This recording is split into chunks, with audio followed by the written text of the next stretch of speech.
You may even get tired of winning, and you'll say, please, please, it's too much winning. We can't take it anymore. Mr. President, it's too much. And I'll say, no, it isn't. We have to keep winning. We have to win more. We're going to win more. What's going on, everyone? Welcome to the Astrolabe. Things are suspiciously working that normally don't work for me on my end. I have to hastily kind of stitch some things together real quick to get all the stuff to work on my end. Suddenly it's working. I changed some other things, but suddenly now the things that I didn't try to fix are fixed and they're working. So I'm just waiting for something else to break. I'm hoping you guys can actually hear me. I'd imagine I'd be getting people yelling at me that I'm muted by now. Am I coming through the correct mic? That would be a question worth asking, I suppose. Am I coming through this mic? You guys getting me here? Do a bunch of irritating tapping sounds?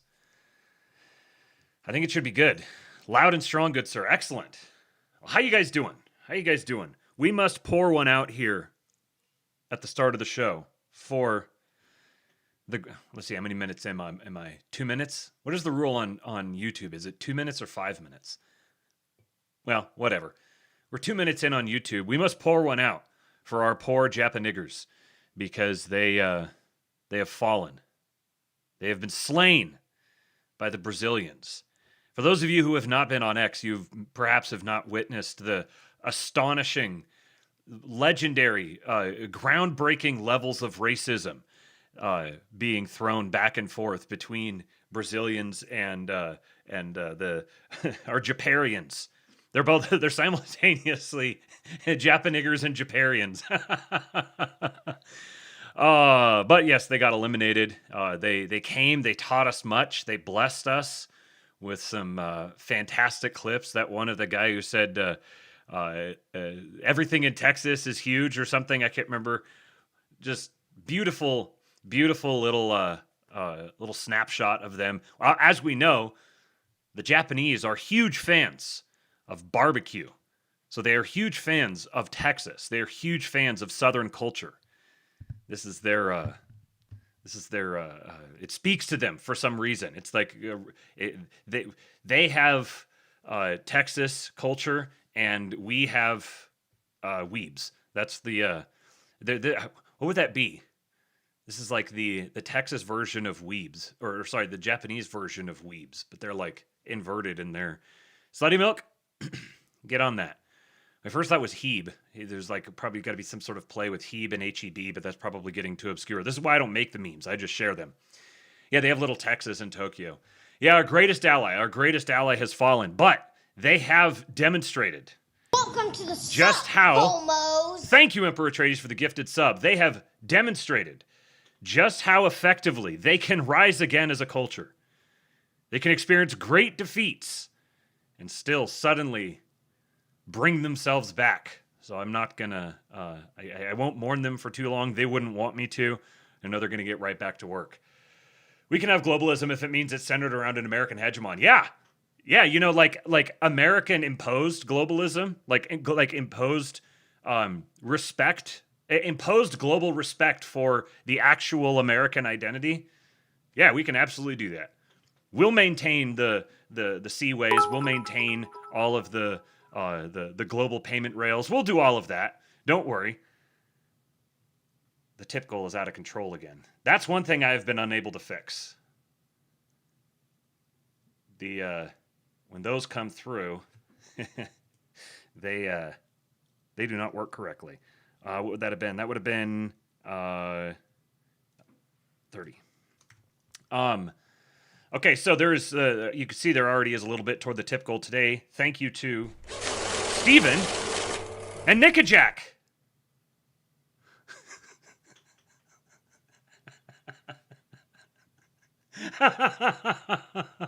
So true. Now, I guess we'll see if did that message actually play. Did you guys get the TTS? Is that something that has fixed itself? You did not get the TTS. Okay. So that is something that I still have to fix. It'll work as soon as I get as soon as I share the screen. It said, "Niggas is hungry," quoting Kyle Kalinske, September 15th of 2011. So true. So true. And thank you also for the $20 from Steven, sent over via Venmo. He said, pumping white pills. Hell yes. Thank you, sir. Appreciate that. Please do support the stream, tips.kingpill.com. By the way, a couple of you guys, you sent some in the other day, and they came through Streamlabs, which is not connected any longer. I wasn't going to keep paying for it if I had a better solution. So I was paying like $30 a month for Streamlabs. So I'm not paying for it anymore. I still have the free account so I can see the payments when they come through. But if that's happening to you, if you're landing on the Streamlabs page when you go to tips.kingpill.com, that's a cookies thing on your end. You're going to have to like reset, clear your cookies or something because it's still going to the old redirected URL and it's not updating to the new one. So you could use a new browser, delete your cookies, something like that, and that will get you to the correct one. The correct one should be the Ko-fi page. What is the actual link for that? Yeah, kofi.com/theastrolabe. King Pilled was already on there. I couldn't use King Pilled on there. And then of course I also do have a goal that I put up on YouTube. We'll see if one ever gets met. I made it real easy. I gave you 2 hours. I think I gave you 2 hours, and I only said 5. Yeah, 2 hours. 5 of them more than $5. We'll see if that's possible. Let me double check over here. Yep. Okay. So, yeah, RIP to the Japanese in the World Cup, but the U.S. game is going to be on Wednesday. There will definitely be no Labe this Wednesday. I have got a honey-do list that I've got to get through because Gaga is arriving on the 4th of July. Gaga's going to come stay with us for a little while. We're very excited to see her. So I have a honey-do list that I've got to get through, and there is a U.S. game that I am going to be making sure that I watch. And the rest of you should too as well. You should. You need to support the boys. All right, what do I got today? Mine got all distracted by something. Oh yes, the failure of always chimp. I've actually got a number of different things. I've got a whole machine gun of white pills. I've got a couple of funny things. We're going to talk a little bit about the traveling fans and then what's going on in Europe. And then we've gotten a bunch of big Supreme Court cases that have come through over the past few days, and they are causing some hullabaloo, which I thought might be an interesting time to return to the question of always chimp as a slogan.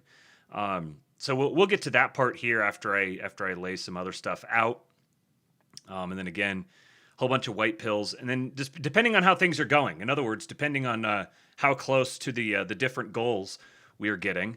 I do have some stuff here on JD Vance and JD Vance and the First Lady. A little bit of commentary from Victor Davis Hanson on the Trump MOU and the coming peace deal. It's actually very good. Like this, don't think that I'm happy that I'm sharing Victor Davis Hanson and saying the old man gets it. What am I supposed to say? He's wrong just because I don't like Victor Davis Hanson? No, if he's right, then I'm going to say, yeah, the man's right. He gets it. So we'll see if we get to that. And then there's a really, really great long post, long post, but it's a banger from Burning Bright. I've read Burning Bright on here in the past. He's one of the guys over at Badlands Media. He is a fantastic Q-truster. And he has Total Victory, how Trump waged a fake war in order to stop a real one. Very, very good stuff. So we'll see if we actually get to those here on the very back end. That will depend upon you guys entirely. But the very first thing I've got here is videos originally from Urban Knockouts. I will leave it to you guys to assess if there happens to be some sort of a deeper meaning to me sharing the video right here. But there is a couple things I wanted to comment on from it. I was cracking up watching this the other day. This is greater than any NBA fight I've ever seen, aside from Malice at the Palace. Buddy that got beat up got physical, but didn't realize all the education Buddy in the blue shirt possessed in his right hand. He asked for that ass whooping. So, as any good patriot knows, when you are out on the links, when you're out hitting the little white golf balls, there's certain etiquette to making your way through the course. It's expected that you will keep a certain pace. And then there's etiquette about how close you get to the people ahead of you. So basically, you can't go too fast and you can't go too slow. You need to be aware of your surroundings, be aware of the context of the activity you're participating in, and track those things as you go. If you don't, then those around you who actually do pay attention to those things will not be happy. And they have every possible reason to not be happy about it. So this is what can happen. Fucking play. Fuck off, man. Don't yell at people. Get Don't going. fucking yell at people, man. Hey, get that fucking shit out of here. You want to fuck around? Hey.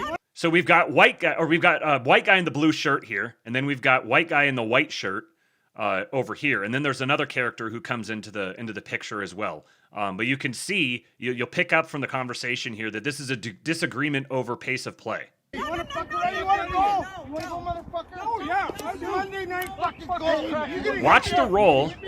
Watch the role that the women play in this, both the one behind the camera and the ones in front of it. You get one shot and then watch what happens. Seriously, buddy. Do it. It's Monday night fucking go. If you're in a rush where you gotta pee, you hit up our ass all day. Don't fucking you push me. You pushed me first. You got one back.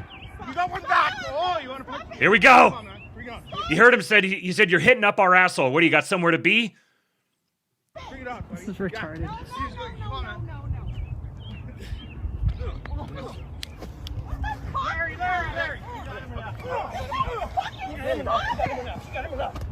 Old boy's teaching him a lesson. You can step in, Justin. You can Crack. You can help de-escalate. This is crazy. This is crazy, hun. You're fucking crazy! Okay, cops are going in. No. Stop it! No, And guys. then this guy comes running around the corner, and then he has to stop and calculate for a minute. He comes running around the corner, not quite sure what he's getting into, but suddenly he realizes what he's getting into. You want to You're fucking crazy! No! Nope. Back up. Let's go. Bitch! You You guys are running No, not, I don't know you. Hey guys, just go back. This guy's regretting some life decisions back here. He thought he could take the old guy, and he ate at least 3 or 4 good ones. You're fucked. Let's go. Let's take it down a notch, You fucking want one too, ass fight? Yeah. guys. We gotta play through. What's wrong with you? What is wrong with you? Let's take it down. What is wrong with We'll you? tell you what's wrong. It's been taking 4.5 hours. Grow the fuck up. Way too fucking Grow long. up. I know. Grow the You fuck gotta up. learn a little bit about Grow the fuck up. You don't hit into people, motherfucker. You never hit into Yes, you fucking did. That's wild. You did. So look at this. The guys are trying to leave. The men of the group have been cowed into submission. All they can do is back off and just snipe. These guys, they're backing off, they're leaving, and this dumb bitch cannot just shut up and move on with her life. The whole time, she's all instigating this, getting all up and in it, and now they're leaving, and she's the one continuing to pursue them. Look at this fucking piece of shit. Yes, you. Should have been hitting into you all fucking day. Shut the fuck up. So we were patient with you. Yeah, where you? And then now it's here. So if they're at the end of the round and these people have been lollygagging the entire time, the polite thing to do is when you realize they're sitting and waiting for you, you say, play through. And if you get to the end of the fucking round and they haven't let you play through, you're going to get pretty careless about where you land your shots. Deal with it.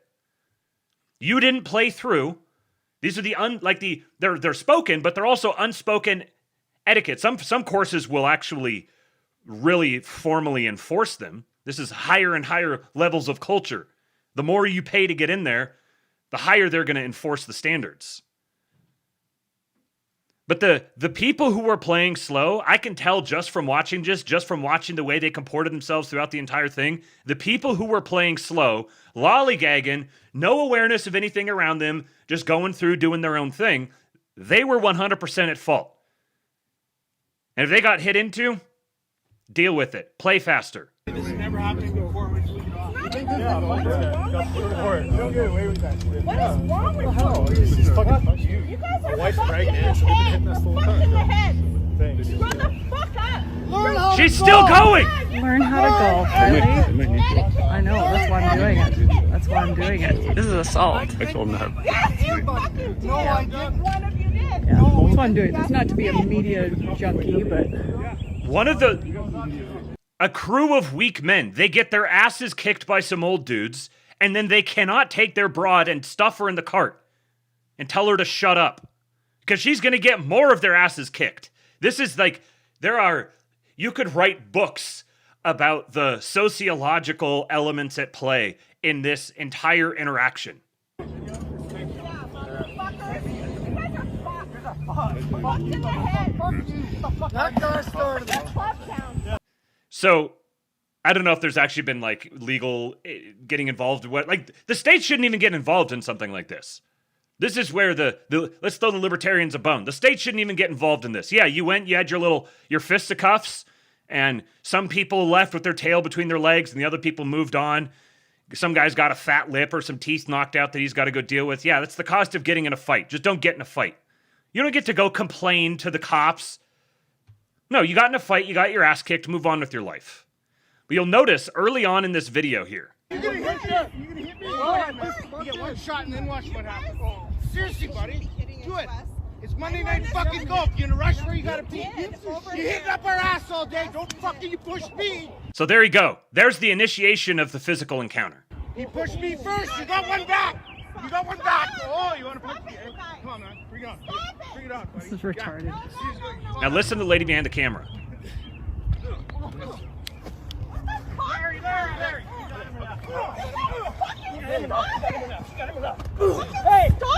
You can step in, Justin. You can, Justin, Are you out of your fucking mind? you can help de-escalate. Crazy. This is crazy. This is crazy, hun. You're fucking crazy. Listen to him. The cops are going in. No. Stop it. She's No, trying to no, get her guys. husband involved. Oh, you want to go? You're fucking crazy. This is stupid. This is so stupid. Why don't you get involved? This is absurd. It's so stupid. It's crazy that they're doing this. Hey, honey, why don't you go? Why don't you go do it? Now there's kind of a charm to this.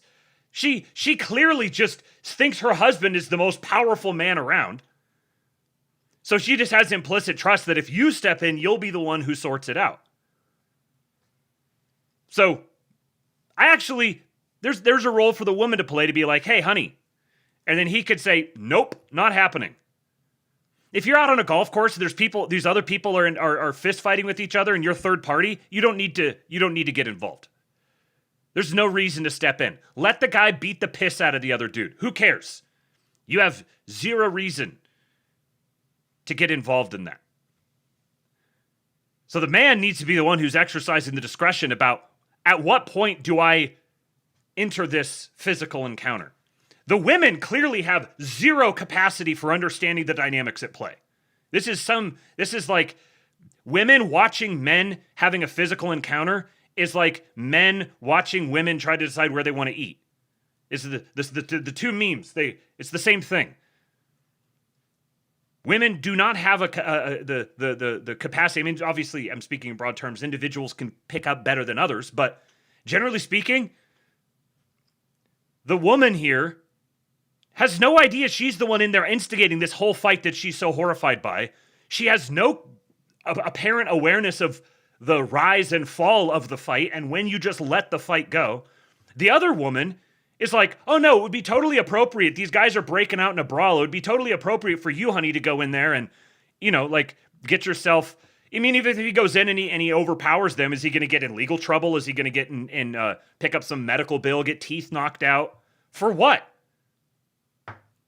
The man has to be able to understand when a fight needs to happen and when it doesn't.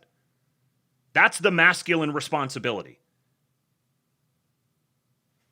The female, this doesn't mean that the female has no role in observing, hey, here's a fight, pay attention. You might be needed here. That's the role for the woman, but then she needs to shut up. These are masculine and feminine archetypes that are at various different times applicable to men or women. You have to recognize your role with respect to those around you and be able to intuitively understand this. A man has a feminine role with respect to someone in a hierarchy above him. Like I said, you feel free to port this to whatever other domain you wish. Stray Buster says women in this situation exist to fight the other women. Yeah, right. Yeah, right. You need to be pulling the women off of the men. Spider Rocket says, yeah, this is completely a call for my husband, and I'm not saying shit. However, I have been in a fight before, and that mouthy fatty would have had to back up her lip had I been there. Yeah, having and there's a simplicity to that too, where the women are going to go police the women, so the men can sort their thing out while the women do it away separately. The women have their domain where they sort out their controversies, and the men have their domain where they sort out theirs. Now, ultimately, the controversies in the female domain will end up bearing on the controversies in the male domain, but they'll exist within it. Handed to black people, they kind of got that figured out. You know, see, that's the thing. It's like a white person looks at black people fighting, and they're like, oh, that's horrifying. That's awful. How do they all gather around the one person and stomp them out? They're pack animals. They're very effective pack animals. That's a particular skill set that can be bred one way or the other. They're very effective pack animals. That is a skill set that they have that ought to be appropriated properly. And I'm not speaking in this particular euphemism necessarily. There's a lot of ways that you could appropriate that. There's you'll often see white people will err on the side of not having their buddies back because they're like, just stay out of it. That's much more of like a white person instinct. And so when that errs, sometimes it's appropriate to stay out of it. Sometimes it's not. And so when that instinct errs, you're going to err on the side of not having your guys back. But yeah, that as I'm sitting here watching this and this woman's filming and she's acting so above it all, this is so silly. And she's like, Justin, why don't you go get involved? I'm like, bitch, what? How are you watching this go on and be like, oh no, we need you to get involved as well? No. All right, now, something more, I don't know, maybe I was going to say this is a little more white boy summer. Maybe this is all white boy summer. You cannot give stuff like this to Americans. There is a 100% chance we will build a floaty NASCAR track on Lake Okeechobee with a $500 purse. There will be racing.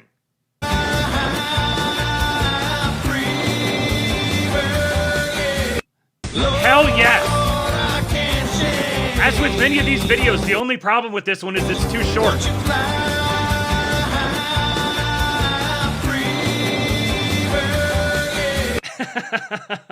And then this one. Ah! Look at this. Is it too early to make a Christmas list for this year? This is number 1 on it.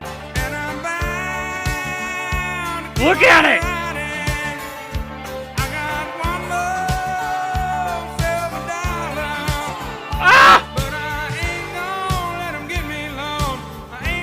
I've never been. I just demonetized the stream, by the way. I just realized that.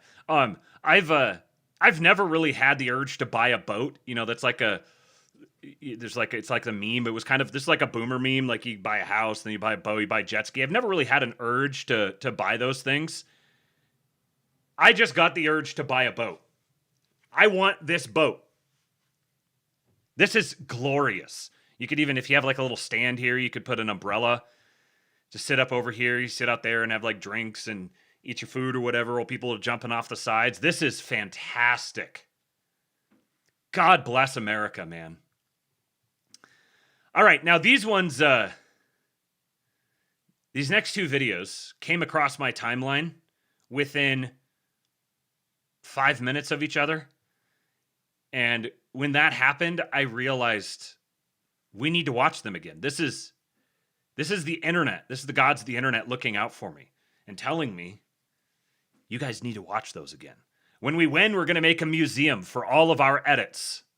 And this one This one goes at the entrance. Listen up, man. This is your Uncle Jared. You think you're fit? You think you got the right stuff? Try to beat this. Arms all the way out.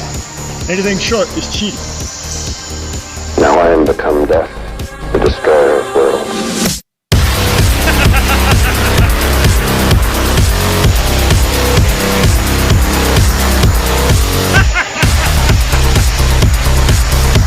It's so loud! Keep working on it. Maybe by the time you're my age, maybe you'll be fit too. Juice is fuck. We need to take those Listen up, motherfuckers man. out. And then, of course, I saw that one. Actually, no, I saw this one, and then I saw that one on the timeline. And I was down in some replies, and I saw it, and I was like, oh, yeah, Uncle Jared. We need to take those motherfuckers out. Then I saw this one. Then I saw the other one, and history was written. I'm going to be 73 in 2 months. Let's see how many pull-ups I can do. And I do them really formal, all the way down, lock out. Otherwise, you just can't compare one person to another. Here goes. Let's see how many I can do.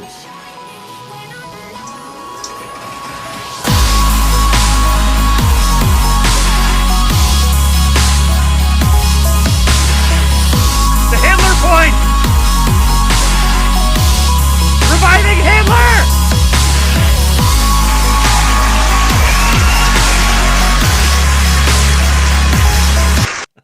I'm going to be... Yes, that was all real. That was all real. Jared Taylor is a monster of a man. Shout out to Fraser Payne for the Hitler ups. It's just this is my culture right here. Think of the times when these videos were a couple years ago. The times when these videos were coming out. It was just so much fun. Thinking of our fallen brothers. We're still having fun. We're just having fun without some people. What's up, Chud of Arnor? Daddy's here. What's up, Daddy? Daddy. D. Ullman in the chat over on YouTube. Todd, man, Junk Sock. Josh Ham. What's going on, guys? All right, so what was here? Okay, yeah, so let's talk a little bit about the U.S. and the European relationships. Mike Martignago said, people may not want to admit this, but the United States could easily host every World Cup and rotate cities without any issues. The number of high-end facilities and venues across the country is insane. Think of the cities and venues that are not hosting matches. Denver, Glendale, Chicago, or Vegas, Chicago, Columbus, Indianapolis, Ann Arbor, Buffalo, College Station, Green Bay, Charlotte, Cleveland, San Diego, Nashville, Pittsburgh, Minneapolis. All of those not in the World Cup, with stadiums over 60,000 capacity and some of them over 100,000, and the vast majority of those are great cities to visit too. When we talk about the depth of the American balance sheet, the depth of the American capital markets, the expanse of the American balance sheet, this is what we're talking about. This is just one manifestation of that. People are coming over to the United States and seeing, holy shit, there's so much more to this country than I ever realized. Totally reframes their view of the world. Suddenly realizing that America is a nation full of nice, polite, welcoming, friendly, hospitable people who live in wealthy, beautiful little neighborhoods and have tons of infrastructure and convenience and every imaginable good at their disposal. This is ordinary life for us. Yeah, Lord Breezy, they realize they're so small. These people are all going to go back to their countries after posting and going viral constantly on the internet. They're all going to go back to their countries and talk to all of the people they know about how the American reality is startlingly different than the frame I was operating in. People genuinely cannot comprehend just how much vastly wealthier the United States is than anyone else. We have an extraordinary advantage. We are blessed of God with the capacity to wield extraordinary power. And it's our responsibility to wield that responsibly. This guy from some limey, Bristol City, he says, I found Americans all pretty friendly when I was out there, but by far the most grating thing about them is the general lack of world awareness and thinking that they're the center of the universe. I got asked, among other things, if we had cities, black people, and Uber. If your country was as big as ours, you might have your share of people who didn't know much beyond their own shores too. Yes, we have a lot of ignorance, but try to keep in mind that the people who are asking you these things were genuinely curious and wanted to know about you. That's the thing. This is the European relationship to America is the same as the libs' relationship to the rest of America. They have the same perspective. Ordinary flyover country generic Americans are extremely warm and welcoming and friendly and hospitable. Very godly people, just innately. And they like people from other countries. We like different cultures and different foods and different traditions, and we're fascinated by them. We're also our own thing, but we're fascinated by the other. And if you relate to us in peace, we're more than happy to relate to you in peace as well. But everyone else gets a massive fucking inferiority complex when they come face to face with what the American identity actually is, what America actually is. White pill prescription fee. Thank you, sir. Willing. Thank you, Willing, for the wit pill prescription fee. Yeah, Europeans are libs. They've always been the libs. So true, Mongoloid. Yes. So there was some, obviously the guy just got dunked all over the internet. Robert Croce here said, the Romans think they're the center of the universe. I, a Northumbrian peasant, know all about Rome, but Romans know absolutely nothing about my village. Bro, I have bad news for you. That's it. Pack it up, go home. Just Nagasaki them. This is exactly it. Yes.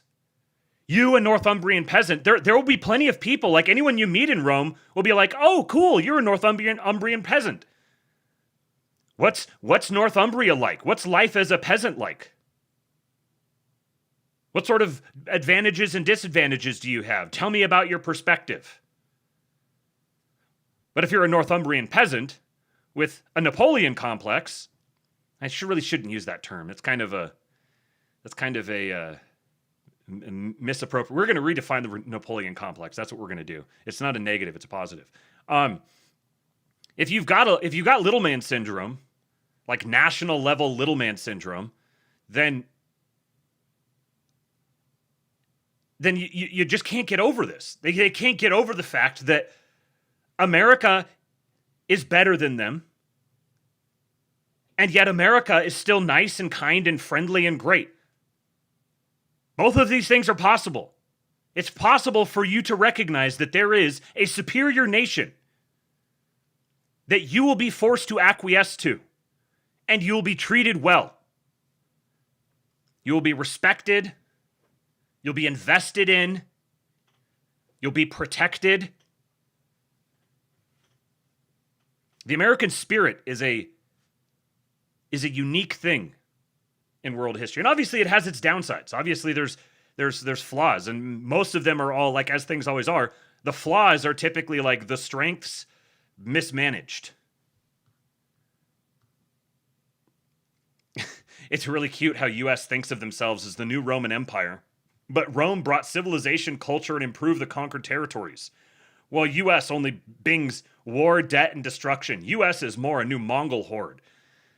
Robert says, you're welcome for the internet and your smartphone. Literally posting on the internet, on a smartphone, writing in English. You are speaking our language to us. We don't need to speak your language. You'll just speak ours. Oh, but we actually go and learn it. We don't need to.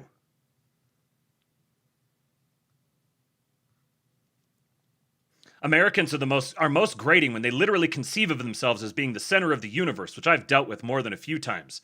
It's because we are, though, which is why you keep having to deal with us. I have never in my life had to deal with anyone in Korea. Yes, literally speaking American, using American technology to speak in American to Americans about America. You are performatively demonstrating that we are the center of the universe. I don't have to brag when I say we're the center of the universe. I'm just observing the obvious truth. Maybe someday something other than America will be the center of the universe. Once upon a time, Rome was the center of the universe. But for this time, America is the center of the universe. And the sooner you just accept that and learn to live in that reality, the happier you will be. America's not going away. America's not going to cave in and collapse and be destroyed and be over. This isn't going to happen. You are wholly and utterly ignorant of history if you think that that's what we're on the trajectory for. And if you're retarded, you hear that and you think I'm saying, oh, you don't have to do anything. Just go lay down and put your hand down your pants and pick your nose forever. No, of course not. America's not going anywhere because Americans aren't going anywhere. Americans aren't going to go do that. If you choose to go do that, you're just opting out of America.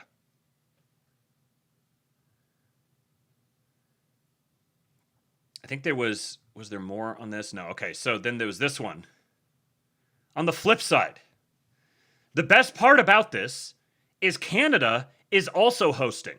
Canada, did you guys know that Canada and Mexico are also hosting the World Cup?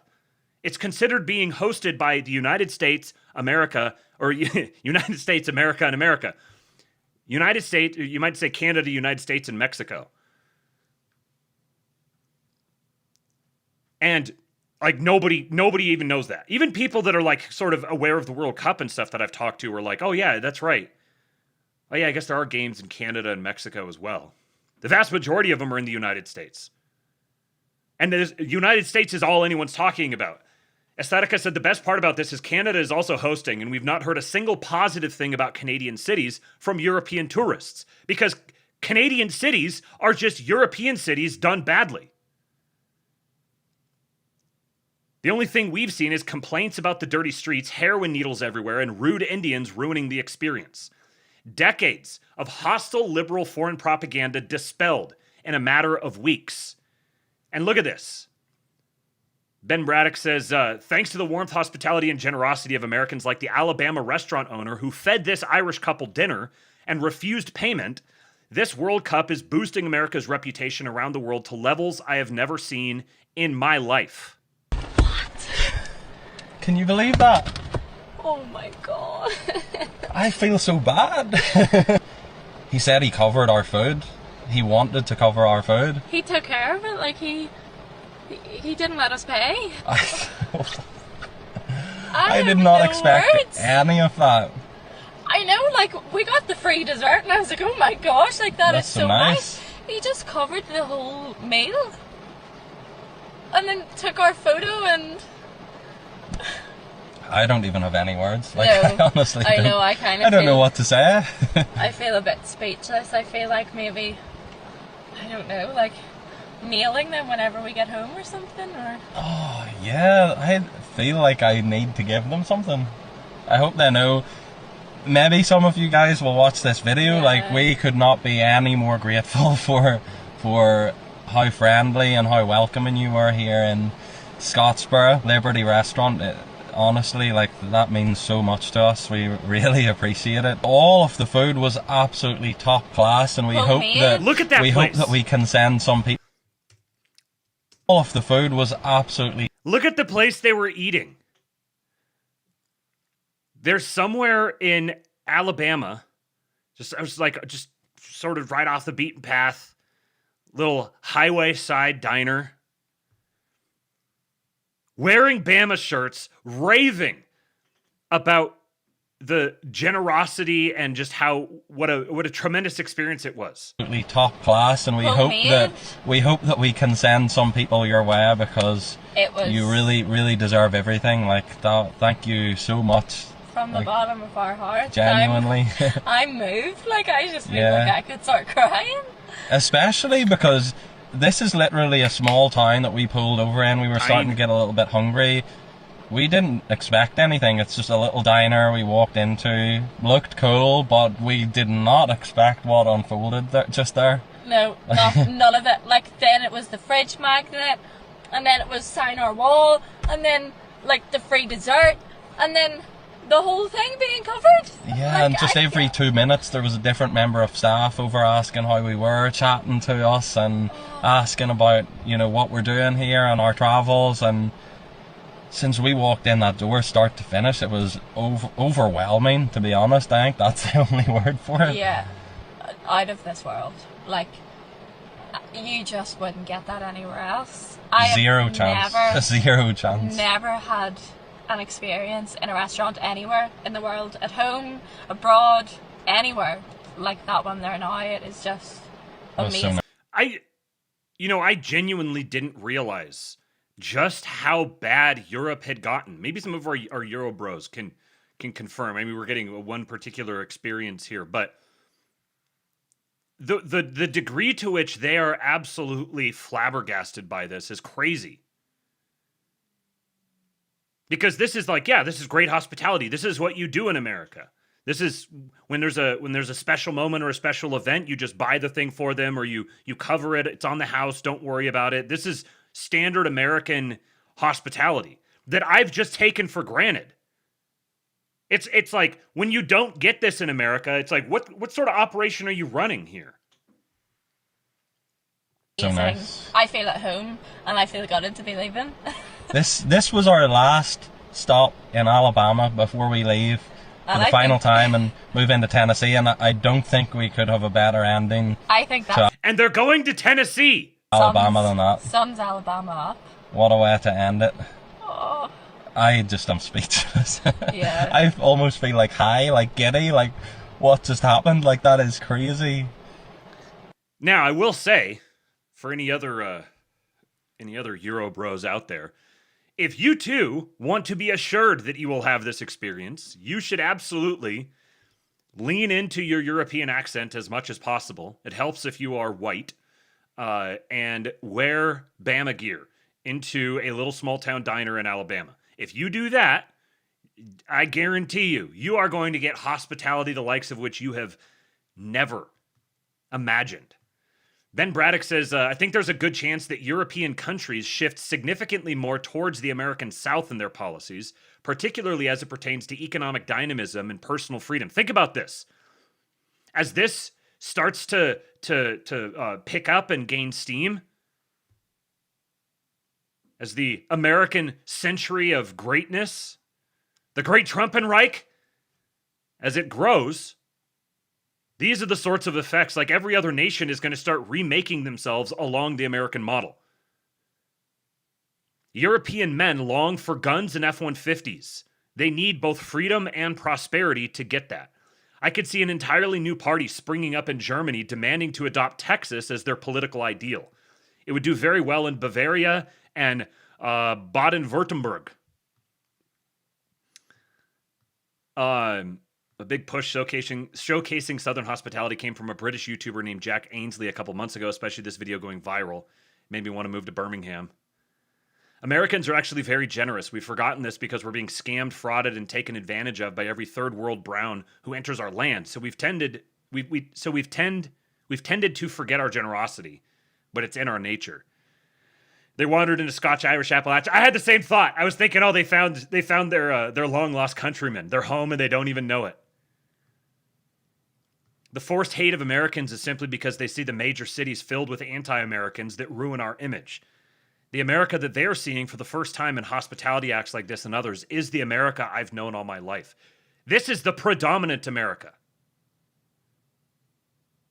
The cities that are full of ugly shit libs the strivers, the striving class, those are the ones who have contempt for this because they want to live up to this distorted, perverted ideal of European aristocracy. What the fuck? Aristocracy. Brain's going faster than my mouth. Those aren't Americans. Those are people who may have been born in America, but they hate what America is.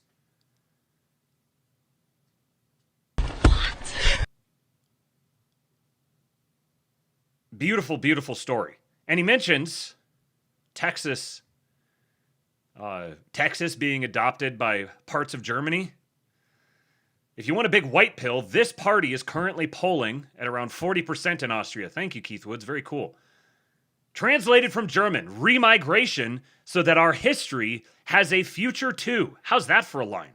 So that our history has a future too. Get ready for this. You guys are going to want to watch this. If you're just listening right now, I'll give you a moment.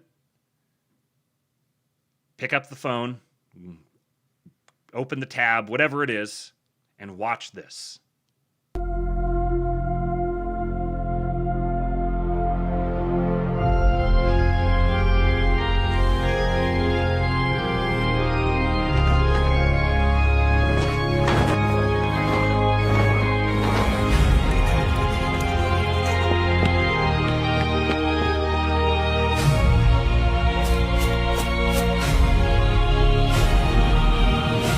Remigration, damit unsere Geschichte auch eine Zukunft hat.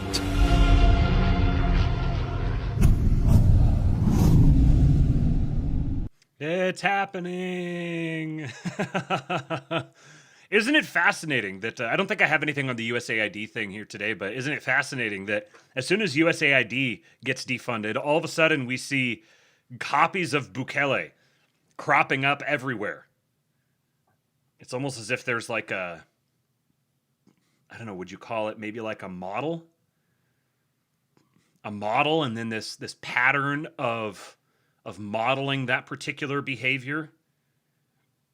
You could even call it like it's like there's this little micro Caesar, and once he sets the path forward, then a bunch of other people can follow him and mimic him. Makes it easier for the other people to do the same thing he did. Someone needs to coin a clever term for that. Meanwhile, elsewhere in Europe, the EU Commission in Brussels has shut off airco. They've shut off AC, but only for the lower floors where the lower ranks work. Yes, at the EU Commission in Brussels, where they actually do have air conditioning, it got so hot that they had to shut it off. But, not shutting off the AC on the higher floors. No, not where the people whose names you know. No. They got to keep having AC. We're very egalitarian in Europe, right? It's like feudalism. A commission official working on a lower level of the Berlaymont granted anonymity to speak freely told Politico on Friday, referring to the fact that the upper floors housing commissioners got to keep their AC on. Staff working at the Berlaymont building received a text at midday reading, "Urgent, due to extreme weather conditions, forced shutdown of air cooling system from floor 1 to 7 for the rest of the day." The 13-story building is home to Commission President Ursula von der Leyen, her 26 commissioners, and about 3,000 staff. She has 26 commissioners and about 3,000 staff. Von der Satan works on the 13th floor, and most of her commissioners' offices are housed on floors 8 or above. This is the first time I noticed this. She works on the 13th floor. Is skipping the 13th floor, is that an American only thing? It's a way it's been my whole life, but when I was in Europe, I don't even know if I rode elevators in Europe. I don't even know if they actually had them. Is a 13th floor, no 13th floor thing? Is that an American only thing? That would tell me whether or not, like, how weird it is that she's on the 13th floor. Because that was my reaction too, Sunny Mook. Of course she's on the 13th floor. Growing Daniel said, I remember some southern wine mom once told me all this global warming stuff was a scam to keep us as feudal serfs. And I said, I don't know. I think it's about the climate changing. And now I'm like, actually, maybe she was right. You got to listen to the southern wine moms. They know what's going on. I beat up on the women. I beat up on the Foyds at the start of the show. But now I will shine their shoes. Listen to the southern wine moms. Listen to the crunchy moms. When the Instagram Foyds pick up on a trend and start doing stuff with it, pay attention. There's powerful energy there. Straight Buster says, my coworker was just in France. He said they were having a music fest throughout Paris and they had to order people to not drink booze because of dehydration. Good grief. He said it was like 1:04 the day before he left, just laid on the floor and couldn't sleep. It's insane. Like, an American cannot fathom a situation like that. It's just mind-boggling to me to have a ostensible first world civilization and to be just completely laid waste across the continent by heat like that. I mean, it's hot. Like, that's as hot as it is here, and we'd be fucking suffering without AC. That's why we have AC and it just runs all the time. Can't even imagine. A couple of years ago, our AC went out in our house for a couple of days during a heat wave. And it was like 95 degrees in my house when I was trying to sleep at night. It was terrible. It was awful. If Americans were forced to live like that, politicians would be hanged in the streets. All right, boys. Got to get this one out of the stack. I had it buried down in there and forgot about it. But on June 1st, the Department of War launched a program to teach you to learn cybersecurity with no experience required. It's only open to U.S. citizens, and it looks to me like the government wants to scoop up the computer science graduates who are unemployed. The program is the Department of War Cyber Apprenticeship Program, a new 12-month paid pilot from the Department of War. No experience or degree required, open to U.S. citizens 18+ who can obtain a security clearance. Hands-on training, plus certifications, plus path to full-time federal cyber roles. Applications open June 26 on USA Jobs. There's a wait list before it, and there's a link here with the details. So I'll make sure this is included in the description later on. I know we've got some computer science guys out there, or guys who could hustle their way through something like that. No experience or degree required. So the hobbyists, even the hobbyists are having an overture made to them. See, these are the sorts of things like this just kind of like flies under the radar. Nobody really pays much attention to it. And it's kind of like, yeah, whatever. But you've got the Department of War offering a paid pilot without any experience or degree. It is no longer acceptable. In the Big 2-6, it is no longer acceptable for young men to complain about the employment situation. Any of the time spent complaining about it is time lost towards solving it. And the opportunities to solve it are exploding everywhere. The fucking federal government is trying to hire young dudes. They're trying to hire gamers for the air traffic control system. You don't have to get hired by the federal government. There's tons of other opportunities opening up as well. You might have to move. You might have to get uncomfortable. You might have to live tough for a while. You might have to pull up roots and go somewhere else. And yeah, that kind of sucks. Make a plan to go back. Young men going off to earn their nut and coming back home again is a tale as old as the West. You no longer have an excuse to be underemployed. If you're underemployed, you're either dumb or lazy. And I consider the underemployed is like if you're underemployed and you're just sitting around complaining about it. You might be underemployed, but you're on the task toward gaining good employment. In that case, you're not dumb or lazy, and you're not on the internet complaining about the employment situation.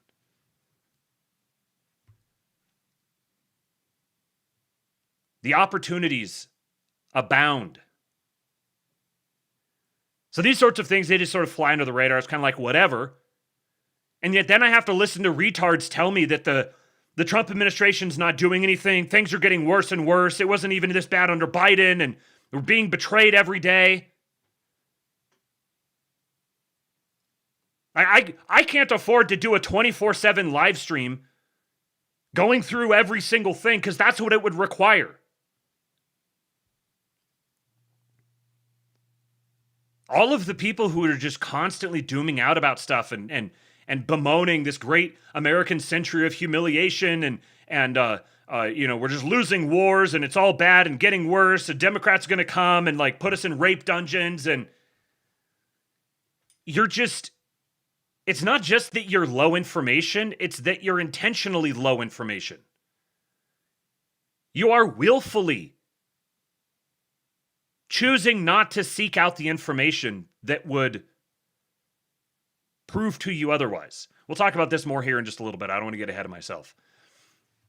RFK and Dr. Oz have just announced over 1 million people are on Obamacare with no social security number. But my good friend and anti-fraud warrior, CMS Administrator Dr. Mehmet Oz. Healthcare fraud and corruption affect millions of Americans, and maybe even you. The Obamacare marketplace is plagued by fraud, in large part because the Biden administration dismantled basic program integrity guardrails, while partisan lawfare blocked common-sense efforts to protect taxpayers. Today, Dr. Oz and I are exposing one of the latest examples of fraud that we've uncovered.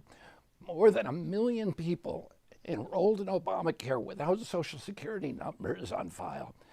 That is a glaring warning sign of fraud. If even a single person was on Obamacare with no Social Security number, we should have found out. Why are we paying people who we don't know if they actually exist? Shady insurance agents and other bad actors have been getting paid to enroll unsuspecting Americans in health plans. Shady insurance actors, you say? Hey, why did it stop working? Well, of course it doesn't work.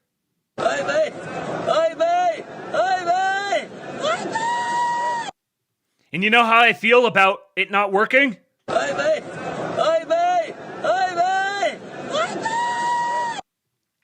Straight Buster said, have an appeal to pragmatism running as a ticker like CNN on the bottom of the screen. Now we're talking. Okay, we need to start a new fundraiser. We're going to be fundraising to to build a media organization where I can do a 24/7 live stream with an appeal to pragmatism running as a ticker on the bottom. They never signed up for. These rogue agents have been flooding into healthcare.gov. That's the Obamacare marketplace. They submit applications for fake people, enroll stolen identities, all to collect millions of dollars in improper fees from insurance companies for selling plans. Let me play that one more time. The way he's describing how this fraud has been perpetrated. We've heard something like this before. Shady insurance agents and other bad actors have been getting paid to enroll unsuspecting Americans in health plans they never signed up for. These rogue agents have been flooding into healthcare.gov. That's the Obamacare marketplace. They submit applications for fake people. They submit applications for fake people. Fake people, huh?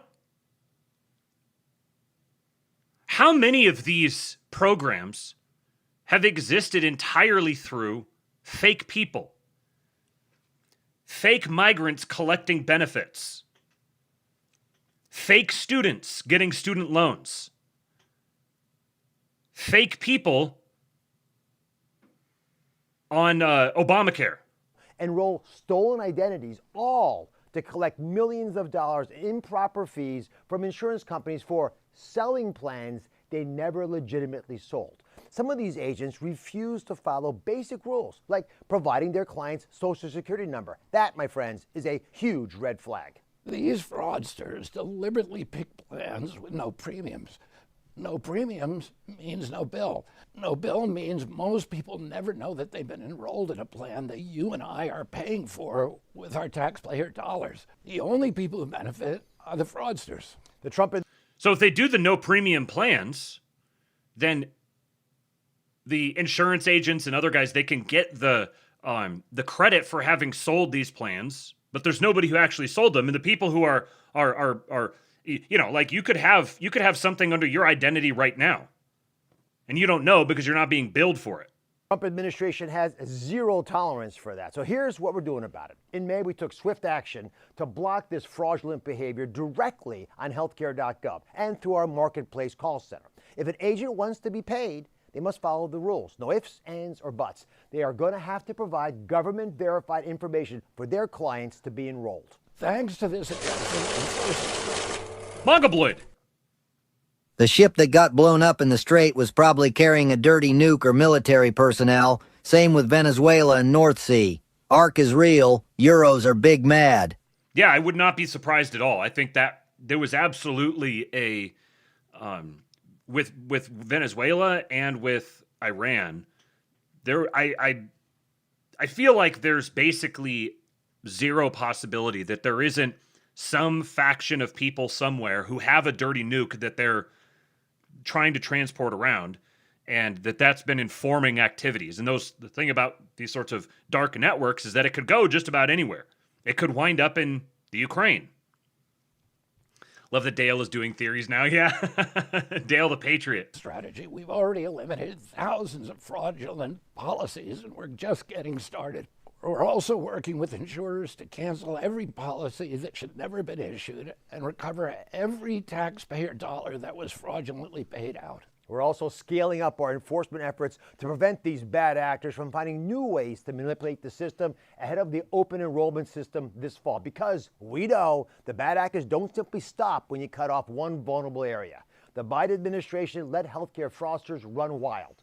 Thanks to President Trump, those days are over. To every unscrupulous insurance agent and fraudster exploiting the American people, here's our message. If you steal from the American taxpayer, or if you defraud American families, HHS will find you and we will hold you accountable. We will kill you! If you're a fraudster, here's our advice to you. Do not walk away from us. Run, because we are going to find you. We're just getting started. This is the American people's health. This is the American people's money. And the Trump administration is committed to protecting both. Thank you. What I'd like to see is that the money is paid not to the health insurance or not to the insurance companies, directly to the people into a healthcare account, savings account. And the people buy their own healthcare. Now, the Democrats don't like that because they're owned by the insurance companies.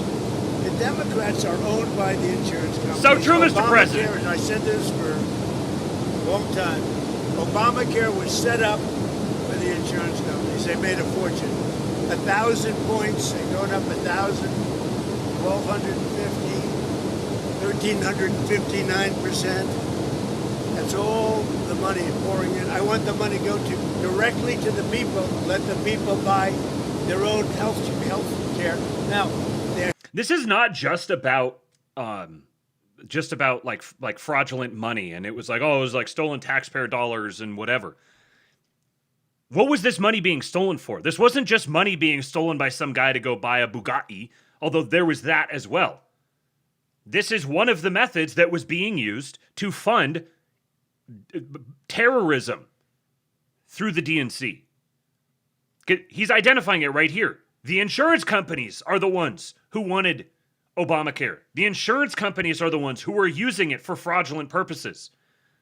And then, who are the insurance companies? Which politicians are being controlled by insurance companies? So you've got Act Blue with their mortgage fraud. You've got USAID. You've got these fraudulent things. You've got the student loan, the fake students, the ghost students taking out student loans. These were all the different funding schemes that the regime had been using to fund itself, to finance itself. A lot of these are totally dark. Like, nobody had any idea. You didn't know that this was happening, but there was major dollars being filtered around all over who knows how many different industries. It's literally all just fraud.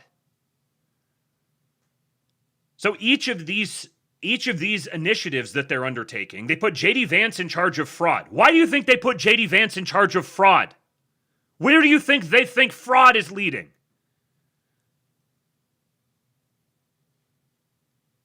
This big task force, White House task force on fraud, headed up by the vice president, the obvious heir apparent. Where do you think that is headed? Why would they give that job to JD Vance? Their health care is going to be better, and they'll be paying less money. It's going to be amazing, but we have to get the Democrats to support it, most likely. Then, speaking of the buying a Bugatti, a Las Vegas nurse practitioner bought a $594,000 Ferrari and a $4.6 million beach resort in the Philippines while allegedly running a $906 million fraud scheme that targeted elderly hospice patients for unneeded procedures. Marizel Yuki has been indicted in the biggest healthcare fraud takedown in U.S. history. Fed seized 8 cars, $467,000 in cash, and several Nevada properties, including a house on, no joke, Money Street in Pahrump. Thank you, Emperor Atreides, for the kicks. And as Ned Ryan says, if a rando nurse practitioner can bilk our government for nearly $1 billion, I think it's safe to say that we've probably lost trillions over the lifespan of these social welfare programs. Hang on one sec. Yeah, it counts as GDP. So tangible results coming from the fraud busts already. $906 million in fraud from one single nurse practitioner. Be very interested to see her political donations. It kind of seems like she was prioritizing her money in other places, but I don't know. $4.6 million beach resort, $600,000 Ferrari. She had 8 cars, $500,000 in cash, several Nevada properties. I wonder what she was doing with those properties. I wonder how many mortgages she has on those properties. These would be interesting little things to, you never know. You might find, oh, there was nothing. Literally, she just was someone who was in it for herself, figured out how to rig it, and was just padding her own wallet. Or, you'd pull on enough of these threads, and then all of a sudden you find another one of those magic mortgages with Act Blue, or some other sort of money laundering scheme that they were tied up in. Now, okay, few different Supreme Court cases that dropped today, and of course, the usual suspects are very loudly having all of the wrong opinions because it gives them an excuse to emote publicly. So the Supreme Court did not rule in Trump v. Cook that President Trump has no authority to fire Lisa Cook for mortgage fraud. It just ruled that she can stay on at the Fed while the litigation over her firing continues. Now, the litigation over her firing is bullshit. This is essentially the Fed just not getting, or this is the Supreme Court just not getting involved. They're like, no, you're not going to have this opportunity to redefine the president's role with respect to the Fed. That fight, that battle is going to continue. Fortunately, the Fed chair now is Trump's hand-picked guy, his hand-appointed guy.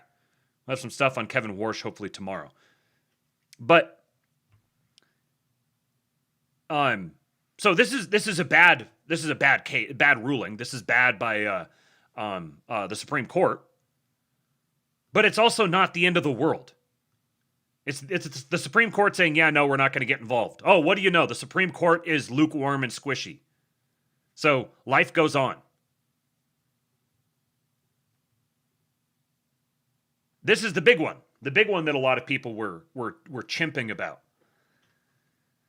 The one on you might have heard that the Supreme Court said that that mail-in ballots can be received indefinitely. That this is like the Supreme Court I don't remember the way people have been characterizing it, but they're basically melting down and saying this means we don't have a country anymore. We don't have we can never have we can never have a real election ever again. Yada yada yada. And America First Insight, very very good account, 100% our guys. Says, all right, some people are clearly misunderstanding the ruling today from SCOTUS. Yes, it's not the ruling the GOP wanted. No, this is not going to fundamentally change the nation. The state of Missouri changed its laws so that mail-in ballots can be received up to 5 days after Election Day, as long as they are postmarked by Election Day. The question was whether a state can do that, and they can. SCOTUS holds that a ballot that is postmarked by or on Election Day is a valid ballot. This ruling, had it gone the other way, would not have fundamentally changed too much. It would have been nice, don't get us wrong, it's a bad ruling, but it also isn't the end of days. The key thing we are seeing is that people are assuming that California would have shifted massively to the right. False. California wouldn't really be affected by this ruling. So when you watch election results in California, you see the days and the days of it getting bluer as they count in mail-in ballots. Most, not all of those ballots were received by Election Day. California doesn't start counting until polls close. So, when they're counting and counting and counting, those are still ballots that were received or were postmarked, received by Election Day. They just don't start counting until the polls have closed. Unlike Florida. In Florida, mail-in ballots are counted as they arrive. This is a fundamental difference in counting. The biggest state that probably would be affected the most would have been Alaska. Alaska has a lot of mail-in ballots, mostly from rural Dem native voters. And with just how Alaska is, their ballots can arrive pretty late. Not saying, and we have to stress this, that this is a good ruling. It's not. But it also really probably affects maybe like 3 states in a total of like 4 races. If you want this to change, good news. Congress and the Senate can in fact change the law and make it so mail-in ballots received after Election Day are illegal to count. But as of now, they are legal depending on the state's law. Note that SCOTUS still requires them to be postmarked before or on Election Day because that's the law in Missouri. States have a lot of leeway on how their elections are handled and counted, and federal guidelines are a bit loose. You'll notice a trend with these things that in many cases the thing that's getting struck down, or the thing like when a court case doesn't go our way, it's not establishing a new permanent precedent forever that we can never do anything about. It's that the going through the courts is like the shortcut way of doing it. The long, arduous, difficult way of doing it is going through Congress. That can still be done. That just takes a while. And essentially, you need to run these things through the courts to like run interference and obstruct things. But that requires people who are willing to do the hard work and dedicate themselves to this as for a living, knowing that they may not get exactly what they're looking for in their lifetime or in their career. But everyone wants the easy out. Everyone wants to be able to just say, oh, well, I voted for the president, and the president didn't magically fix anything, so I guess we just need to, like, burn everything down and kill each other now. This is absurd. This is childish. But once you get locked into that mindset, you begin changing yourself. You're altering your own DNA. Turning yourself into a hysterical paranoiac who thinks every single thing that happens is the worst thing ever. Oh, it all fell apart. We're all dead now. You can only do that so many times in a row before you rewire your own brain to be a hysterical paranoiac.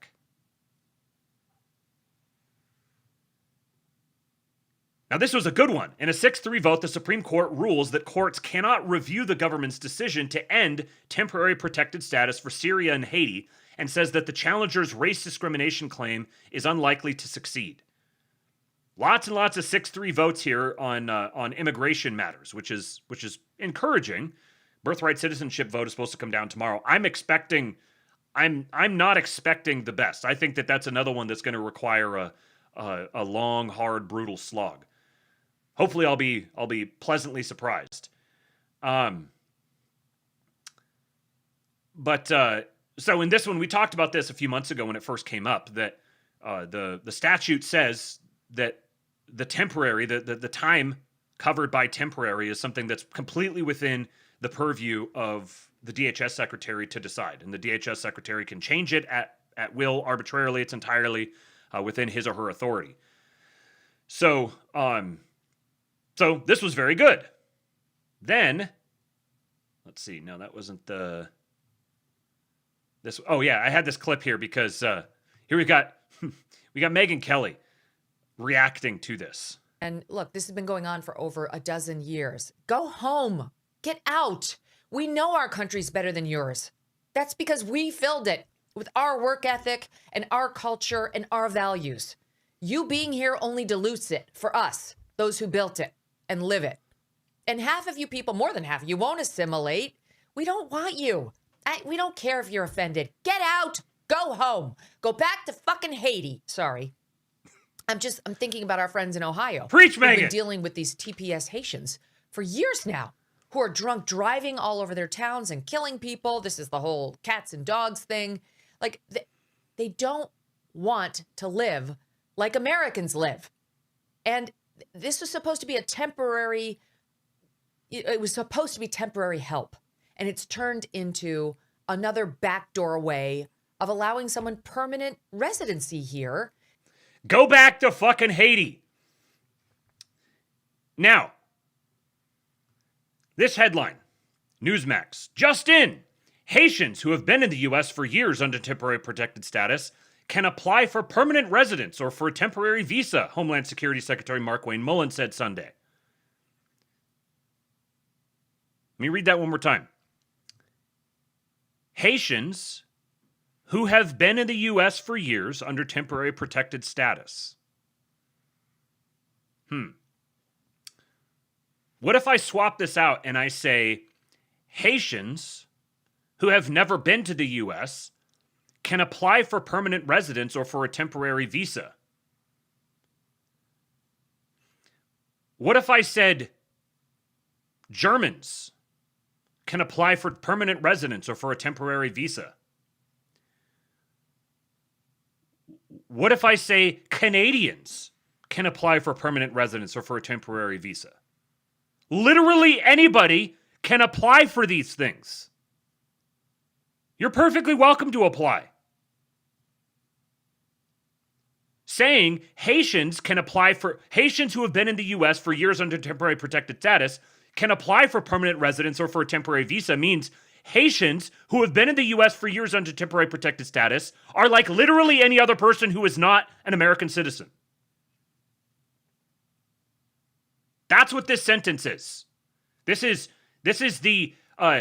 when you call to a company to complain and you get the boilerplate line that they're supposed to tell you describing the company's policy. You know how fucking infuriating that is? You're mad about some company like you're a rental company screwed you over or whatever, and you're trying to get them to get you your money back, and they're like, I'm sorry, sir, our policy is yada yada yada. That's what he's saying. Yeah, our policy is all of you who are going home, yeah, you're welcome to apply for permanent residence or for a temporary visa, both pathways that have been substantially restricted over the last 18 months, and they're increasingly restricting. Yeah, you're more than welcome. Go ahead. Go apply, pay all the application fees, go through all the testing, have your loyalty tested, your willingness to abide by the values of America, and you're most likely going to lose, and you're not going to get your money back. That's what he's telling them. And if you haven't completely tuned out and altered your ability to perceive the world around you, you would recognize that's what's being said here. This is generic boilerplate statement of policy. But Bavino says, I guess Republicans want to lose the midterms, promising mass deportations won big. Then DHS says long-term TPS Haitians can now apply for permanent residence. They could always apply for permanent residence. They didn't need to because they were getting de facto permanent residence. So telling them they can apply for permanent residence is saying, yeah, nothing has changed except for the fact that you're going home. Huh? That's not enforcement. That's the old temporary means forever filter that got us into this situation to begin with. Cites some polls. Americans want removals, not more loopholes. This isn't a loophole. This is the closing of a loophole. deliver the promise or lose the house, mass deportations now, and oh, don't shut down detention facilities. They're shutting down the detention facilities because they're flying the people out faster. If you're mad about them shutting down detention facilities, you're arguing for them to keep illegals in the country longer. You fucking retards! America First Insight says Haitians and everyone on TPS has always had the right to apply for a visa, just as the USCIS has the right to deny them a visa. Mullen, in fact, stresses that the application to a visa is in no way guaranteed to lead to you getting a visa. The current immigration courts and such are at a 90% plus denial. This is Newsmax and Bavino not understanding that current visa laws do exist. They can, legally, thanks to Congress, apply for different visas. If you're yelling at DHS about this, or if you're yelling at Trump about this, you are running cover for the Congress people you hate.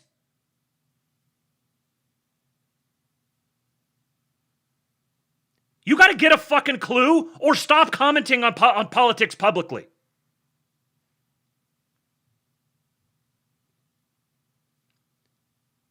The secretary himself quote tweeted that tweet from America First Insight and said, "Let me be abundantly clear. Temporary protected status is just that, temporary. Democrats tried to turn this into a de facto amnesty program. President Trump has put a stop to it.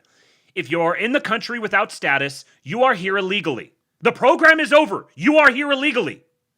Illegal aliens have two choices. They can either accept a $2,600 stipend and a flight home to self-deport, or they will be removed." Well, first of all, right now we're on a path this year, 26, to well pass what we did in 25. I mean, our numbers are, in fact, within probably, I'd say probably within the next 6 weeks, we'll probably pass what we deported all of 25, what we're going to do in 26. Maybe 2 months, but I think we'll definitely do it within 2 months, but it should be probably 6 weeks at the current rate. Well, first of all, right now. So by, what would that be, middle of August? By middle of August, they will pass what they did in 2025. And he's saying they're on pace to double what they did in 2025, which means that at their current rate, which is accelerating, they're going to go from N to N times 2 in year 2. What does that mean about year 3? What might that mean about year 4? This means that there is already the largest deportation operation in history, and it's accelerating. Now, are you a low IQ prisoner of the moment who's not capable of conceptualizing anything outside of your For You page? Or can you understand that if winning is occurring, we want it to continue? Once winning happens, the conversation moves from we need winning to we need more winning, which means we need more of what we're getting right now.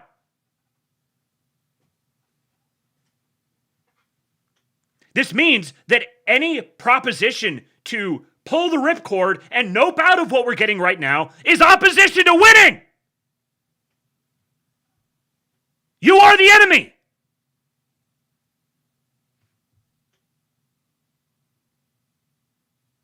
If you listen closely, you can hear the sound of the floor clattering with the jaws of every tuned out panican that takes clickbait headlines to heart.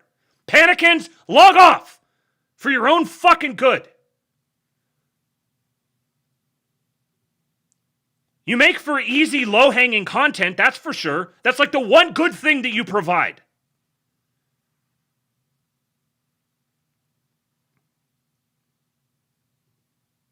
In June, immigration courts have seen mega master hearings where judges are clearing more migrants a day than ever, leading to more removal orders at a faster pace.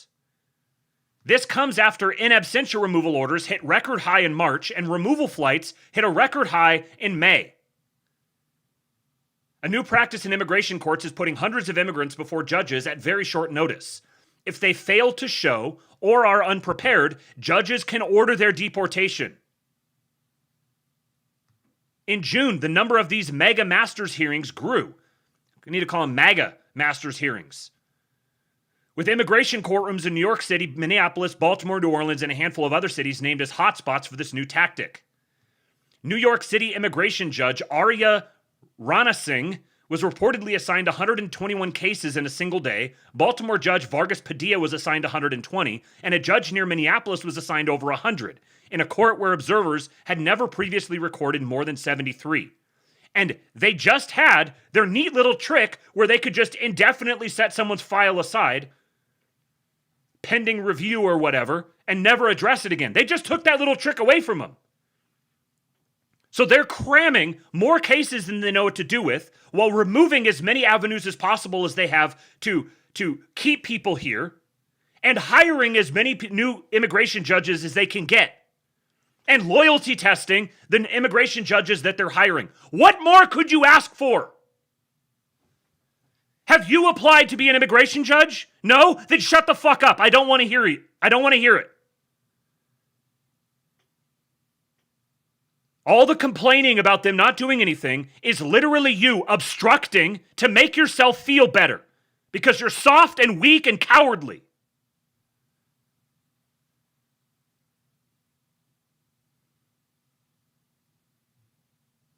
And go follow fucking Prowler. Go follow an Appeal to Pragmatism on Telegram. If you've posted panicking tweets, if you've been tempted to tune out, commit yourself to a 1-week fast from posting and simultaneously reading every fucking thing that comes through an Appeal to Pragmatism. Get your head on lock again. Matt Moore says, everyone needs to stop crashing out every time they see a headline like this, like the one from Newsmax. The reason that headline exists is to make you crash out, because the people writing these headlines have psychological profiles on you. And it's not difficult. They didn't have to work hard. You're retarded. All they have to do is push out a headline that seems vaguely immigration sympathetic, and all these super based online people who just cry and whine like obnoxious women all the time will melt down and scream and cry and say Democrats need to win now.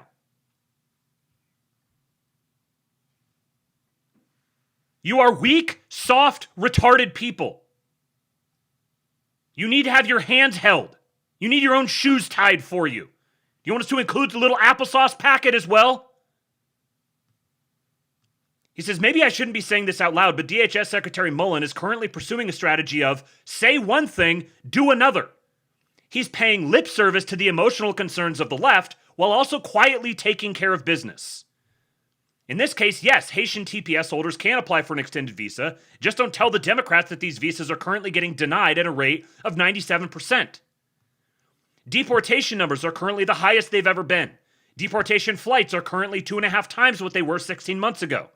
The DHS is actually closing down detention facilities across the country, another headline that everyone melted down over, because we have so many deportation flights taking place right now. What's more, and perhaps most importantly, national approval ratings for mass deportations have recently risen from 50 to 56%. For better or for worse, this is a very important issue that must be successfully navigated if we actually want to save our country. And worth noting, this all happened after the optics nightmare that was Minnesota. I thought it was cool, but I'm cognizant enough to recognize that it made deportations look icky to many Americans. If people stop voting for mass deportations, we stop getting mass deportations. Mullen is doing a good job. Carve this sentence into the backs of your eyelids. If people stop voting for mass deportations, we stop getting mass deportations. People want the effects of mass deportations. They don't want to see it. You and your 3 friends want to see it because this is a video game for you. This is a hobby that you use to waste your time, to waste your own potential. Following the reality TV show that is American politics under Donald Trump and hoping for bad things to happen that you can get mad about. You are emotionally dysregulated.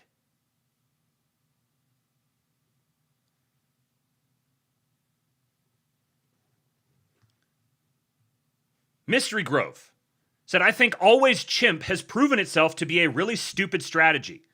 No, you shouldn't get angry at things that are not even real.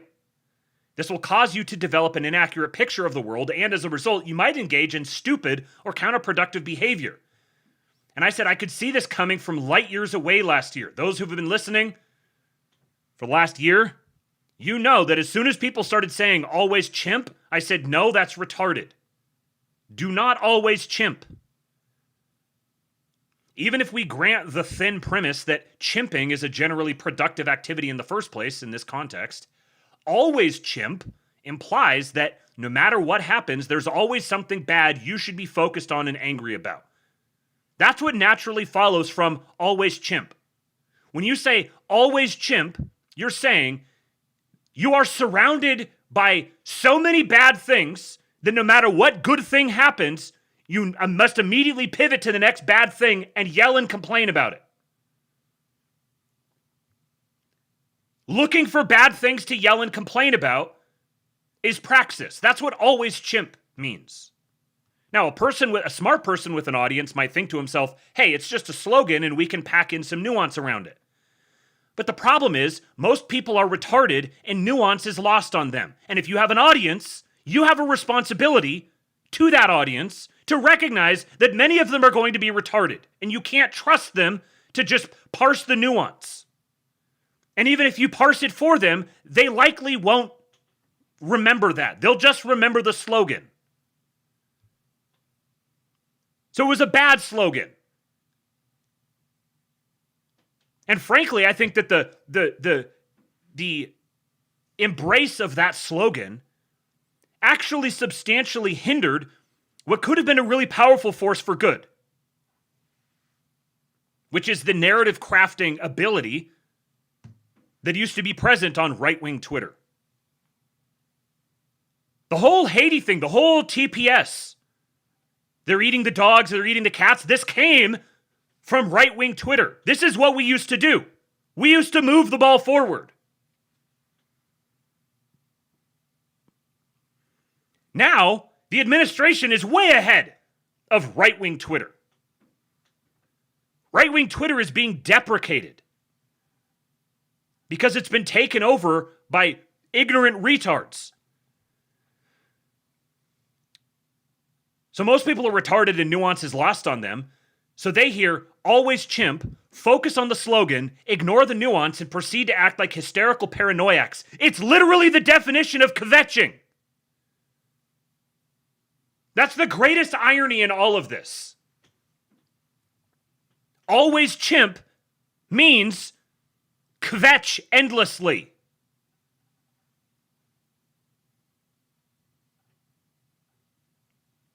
It is not masculine to nag the emperor. Shout out Jeff Accordion. When you say always chimp, you are telling people to act like obnoxious Jews.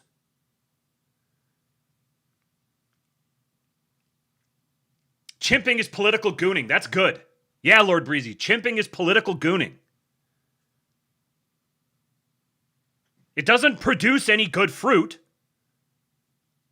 All it does is fry the emotional circuits of the people doing it and make anything that they're chimping about become toxic. It makes these things much harder to deal with. You felt gratified when you saw libtards and browns getting their heads knocked in on the streets, and it was good to have that at least for a period of time. But then it had to change, because that was going to become a hindrance to mass deportations. Greg Bovino became a hindrance to the mass deportations effort. That's why he's now posting on Twitter.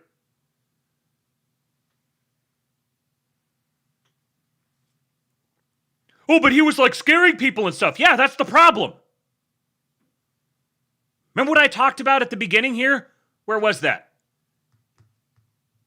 This family, this couple that comes to Alabama, the Alabama diner. They experience that part of America. This is what Americans, the headspace Americans want to be in. Americans don't want to be in this headspace of just relentlessly maxing out their nervous system and freaking out about things all the time. Panicking was such a good phrase.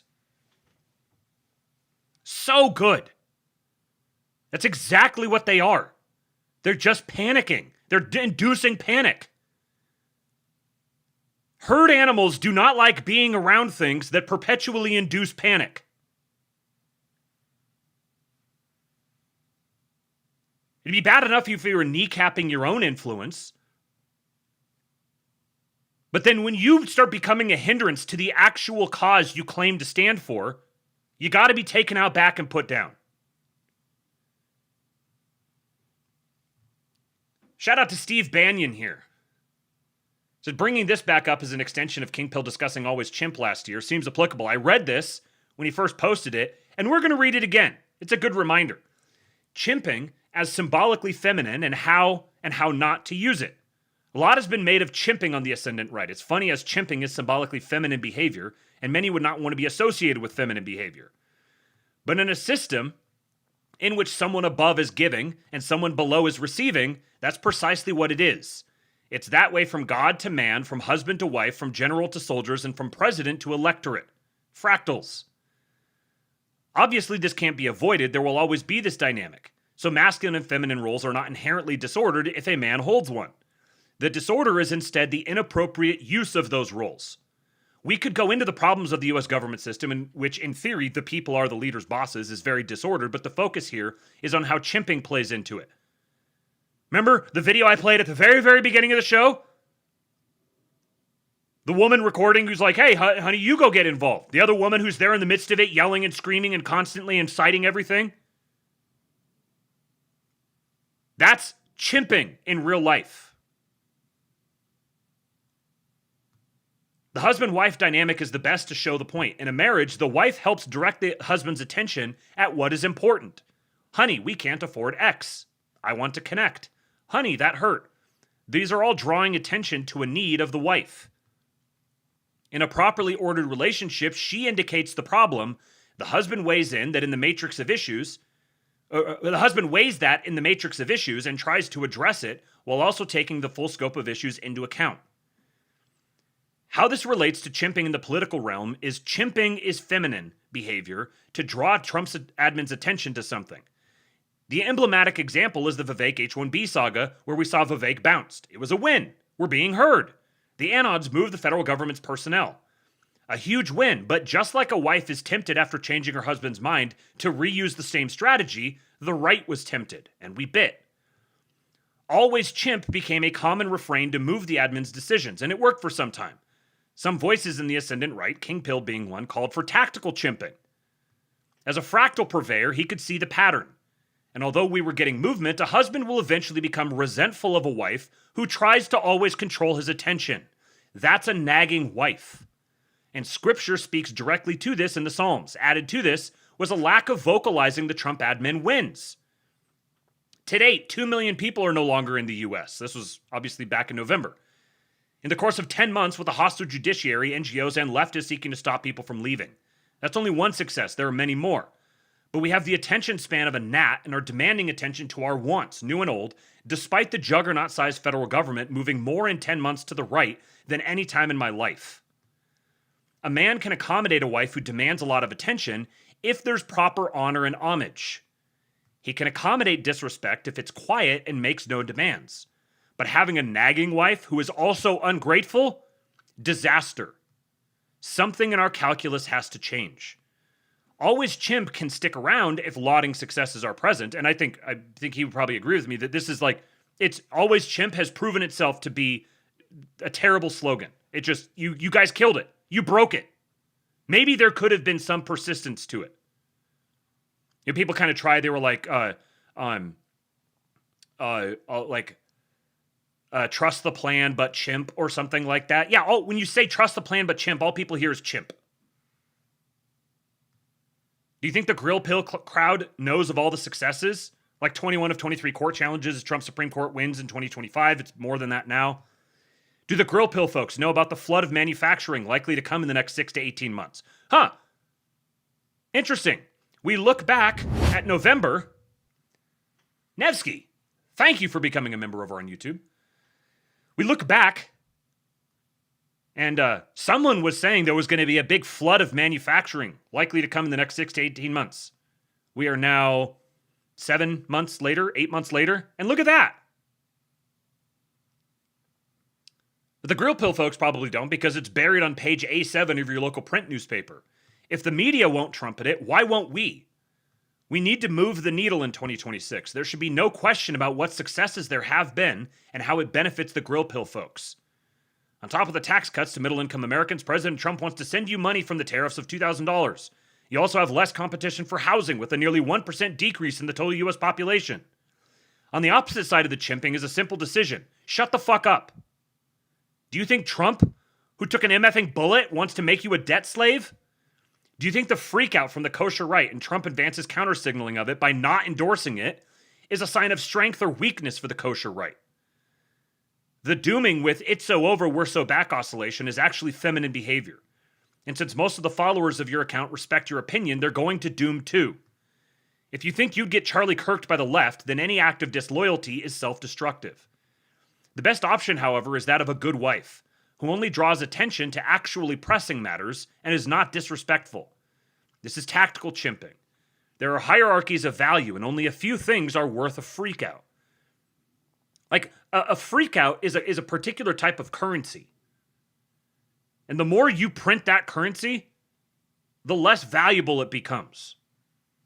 So if you freak out about everything, then there's nothing worth freaking out about, because you're just going to freak out about everything.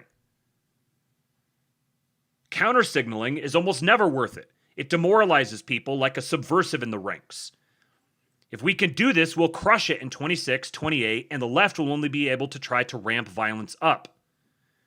Keeping some pressure on representatives and the admin is of value, but if done too much and not prioritizing what's most valuable, the husband will go looking for someone to relieve the pressure he's constantly under.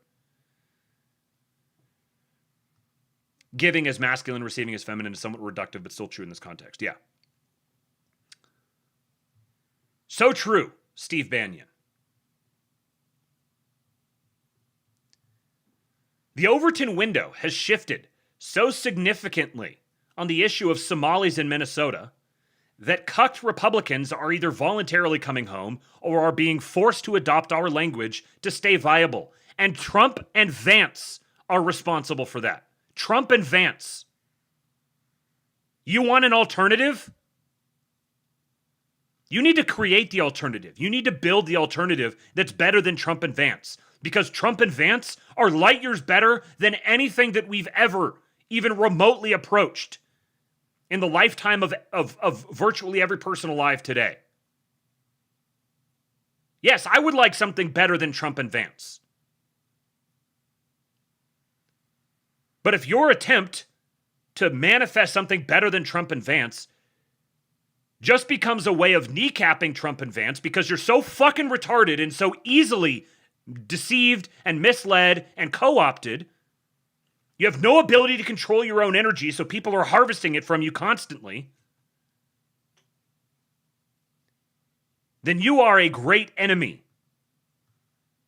You're a great enemy to America. This is Tom Emmer, once a supporter of Somalis in Minnesota, saying that they don't assimilate and should go home. Guess what? There is nothing racist about calling out a criminal. So when I say that it's time. Support your streamer, folks. We're way behind. I've got more stuff that I can get into, but I'm gonna have my I'm gonna have my feminine influence telling me to get to the honey-do list. So support your streamer. Tips.kingpill.com. It's time. I mean, this is what they do in the great state of Minnesota. You know, our culture, that Scandinavian culture. By the way, I better make it clear before I go any farther. Minnesotans, are there any here? Ah, good. Then let me just say. Okay, well, born, yeah, you're wearing that hat. You must be from northern Minnesota, the Iron Range. No. Probably closer to Iowa. No. Thank you, Emperor Atreides. The reason I bring it up is because I tell people regularly, Minnesota did not create passive-aggressive behavior, but we did perfect it, okay? Oh, he's a clever boy. And I happen to be more on the aggressive side, which doesn't always work in Minnesota, as Ralph will tell you. You know, sometimes Minnesotans are so afraid that you're going to call us a race. I have an Uncle Ralph who came from Minnesota. My paternal, let's see, my paternal grandfather was the oldest of 9 kids. Grew up in Alexandria, Minnesota, and their grandparents came from one from Sweden and one from Norway. Homos. Lord Breezy, gifted a sub by Emperor Atreides. Congratulations, Breezy. Thank you, Emperor Atreides. Racist. You're going to call us an Islamophobe. You're going to call us some name that we just don't want to get into that fight. You know what? I would argue that I never did care, but I'm done being careful, even the least bit careful. And I don't really care where you come from, but if you come to this great country, you have to understand you're coming here to be an American. We celebrate. Oh, he's just saying the words. He's just lying to us. Don't care. Don't care. Yes, I want the people who have played an active role in destroying my country. I want those people mouthing my platitudes. Celebrate everyone's culture. We're happy with that, as long as you are an American. Celebrate your culture. I don't care. Italian, Polish, Somali. Okay? No. But they don't assimilate. And if they don't assimilate, then they should go the hell. Do not celebrate Somali culture if you come to America. If you're Somali and by the grace of God, you somehow managed to make it into the country, there is a very big condition for Somalis specifically. You do not get to celebrate your culture. Italians, sure. Poles, sure. If you are Somali and you come to America, you don't get to celebrate your culture. There is nothing worth celebrating about Somali culture. But they don't assimilate. And if they don't assimilate, then they should go the hell back to where they came from.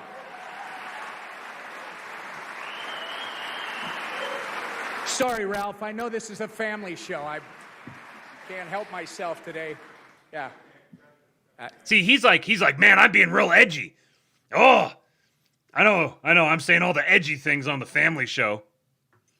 Trust Plansar says he's lying, if it is, only because it's profitable to do so now. Progress. Yes. Are you aware of context? Are you able to pick up on such things? If you are, then you'll recognize that our enemies beginning to use our slogans is a sign that we are winning, and we should keep winning. We shouldn't declare that it's all over and try to yank the steering wheel off into the ditch.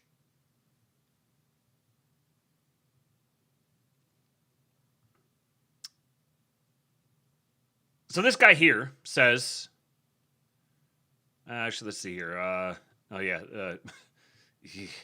Ugh, gross. Scott Wiener. What a fag. Ludovic Guamisa says, the left always eat their own. Big irony after mockingly canceling everyone on the justification of it being 2019, which became a meme that later morphed into it's the current year as a broad commentary on the fact you could get canceled for something that was okay to say a year ago. If only somebody had warned them. Angela McCardle said Scott Wiener was the leftist pervert vanguard and the left absolutely owes him for the political advances he made for them. They will eat him alive, though. Imagine what they'll do to the rest of us. It's almost like the enemy are the leftist pervert vanguard.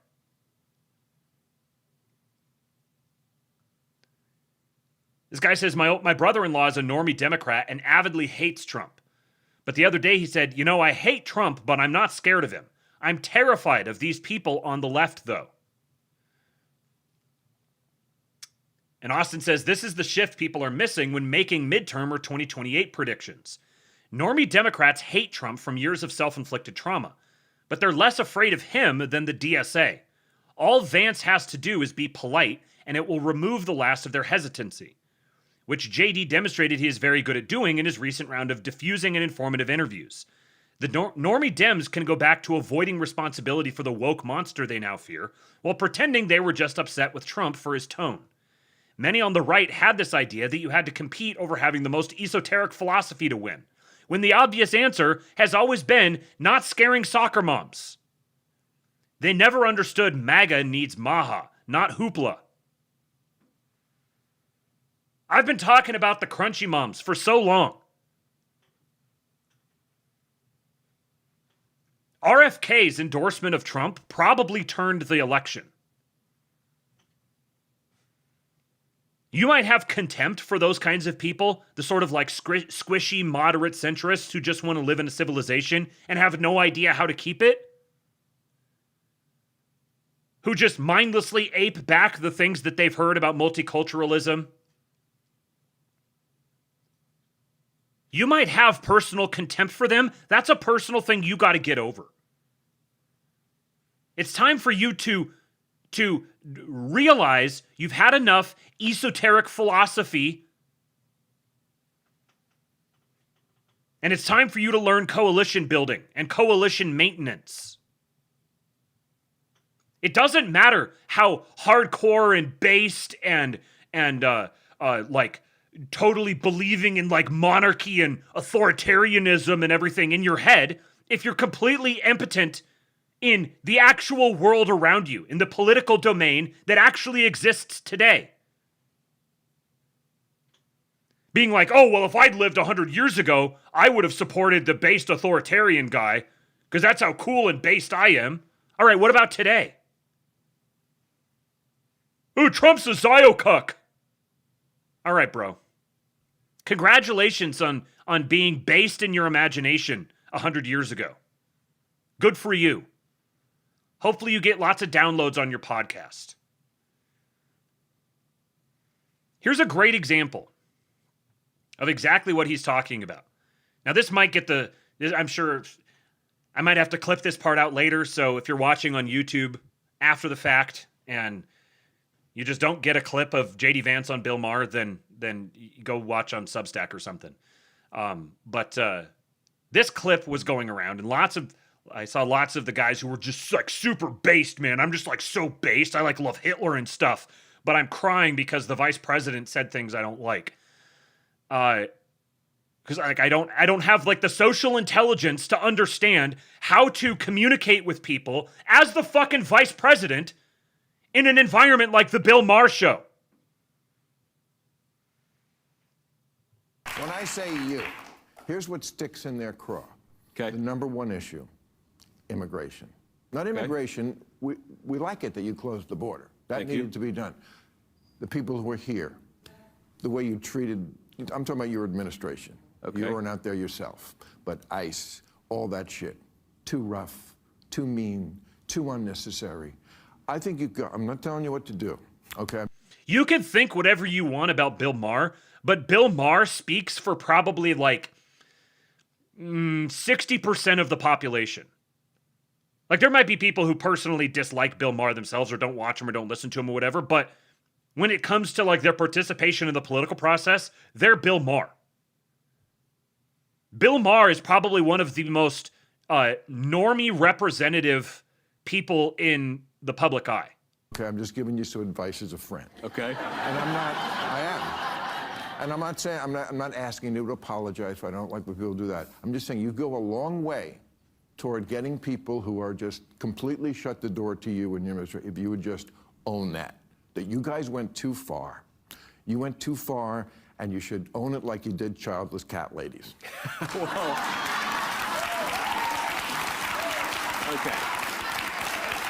So the libs are all queued up for, they've been maxed out, cortisol maxing for a decade now on Trump. And they're so fearful about, Trump and like Stephen Miller and, And then you got this guy here. So Here's the basic problem with that bill is you cannot do any deportation. Money. Thank you for the money. Appreciate you, sir. People, be like Mongobloid. Tips.kingpill.com.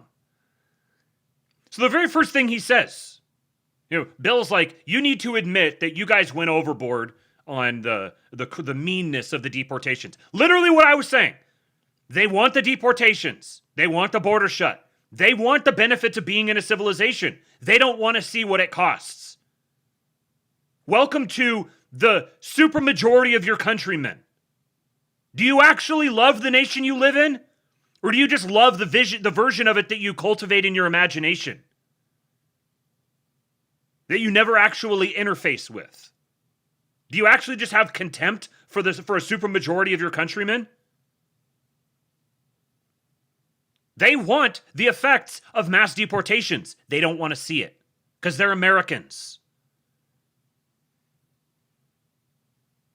The first thing JD says is, here's the problem with that. You're wrong. Here's the basic problem with that bill is you cannot do any deportations without law enforcement. And you can't do a law enforcement operation like that without having some situations that don't look good when they're recorded like that. I mean, let me give you like just one obvious example. Let's just sit. So yeah, it doesn't look good. Seeing ordinary white libs getting gunned down in the streets doesn't look good. Nobody wants to live in the world where the ordinary white libs are just getting gunned down in the streets. There's lots of tough guys who'd be like, oh yeah, give me that. I want to live in that world. And yeah, you got the memes and it's funny and we joke. Yeah, ha ha ha. Libs were going to fucking kill you. Nobody actually wants to live in that world. That's part of what makes the meme funny. Here's your little social intelligence cue. The reason that meme is funny is because nobody actually wants to live in that world. It's called gallows humor. Set aside the immigration element of this, okay? If you take a guy who's committed murder and you go in and arrest that guy, sometimes that person's going to resist arrest. Sometimes if you take a video of it and it's out of context and you don't appreciate why that person is being arrested in the first place, it looks pretty icky if you take that out of context video clip. And what I worry about is when people say you can't ever do immigration enforcement if it produces a bad video clip, what they're really saying is you can't ever actually do immigration enforcement. We had 12 million people come.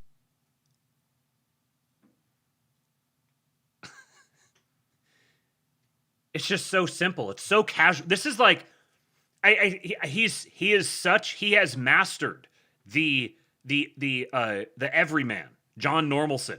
JD Vance is John Normalson. He makes this just look completely effortless. It's like, let's see, what's an appropriate reference right now? It's like watching Erling Haaland playing striker for Norway. It just looks effortless. He's this massive beast of a man that's just storming across the pitch, terrifying everyone. And it's totally effortless. He does things that look totally normal and easy and natural to him. And so you're kind of like, oh, yeah, I could probably do that. And you have no clue just how fucking fast he's moving. JD Vance is the communication equivalent of this. If you say we can't do deportation enforcement if it makes a yucky video every now and then, you're saying we can't do deportation enforcement. And we agree we want deportation enforcement, right? I couldn't believe it when I actually watched the clip after seeing people freaking out about it. I should believe it by now. If people are freaking out about something, it's probably fake and they're arguing with their own imagination. People come into the country, into the interior over the last 4 years, or I should say, produces a bad video clip. What they're really saying is you can't ever actually do immigration enforcement. We had 12 million people come into the country, into the interior over the last 4 years, or I should say from 2021 to 2025. And we were elected with a mandate to get some of those people out of the United States of America. You can't do that easily. Law enforcement deporting people is never an easy process. So I appreciate your argument that we've gone too far, but we couldn't do nothing. And I don't think there was an easy way to do this. Of course. This guy here, some anon, says, a lot of well-meaning people watched this clip and wondered why didn't Vance Ben Shapiro style own him with facts and logic? Yeah, like all the guys who can't stand Ben Shapiro are like, why isn't JD Vance doing the Ben Shapiro thing but based? Because that's not the game. This TV program is meant to frame JD as an enemy and adversary in front of an audience still unfamiliar with him. Bill started the convo with, well, if socialists are in power, I guess you'll be an option. And then shifted to, you're a big, evil, mean man for doing a heckin' deportation. Becoming an argumentative blood sports character in this moment isn't what gets the disoriented 40-year-old suburban soccer mom to vote for you. It's diffusing the whole situation, which is what Vance did. Vance walked into a bomb site and dismantled every line of attack against him with grace and elegance. He made it impossible to be portrayed as an enemy, and he packaged all of our desires in a digestible form factor.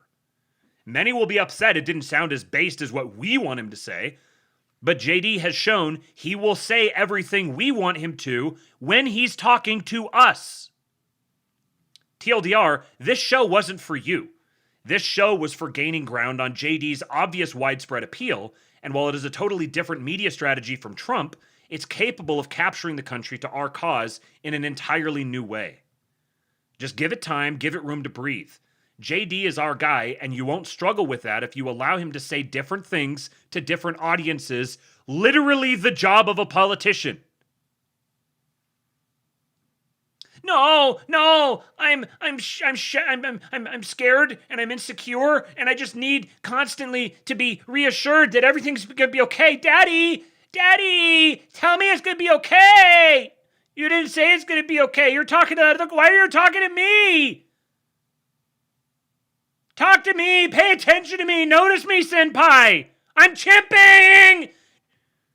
Don't you hear me? Don't you hear me, chimp? Pay attention. That's what always chimp sounds like.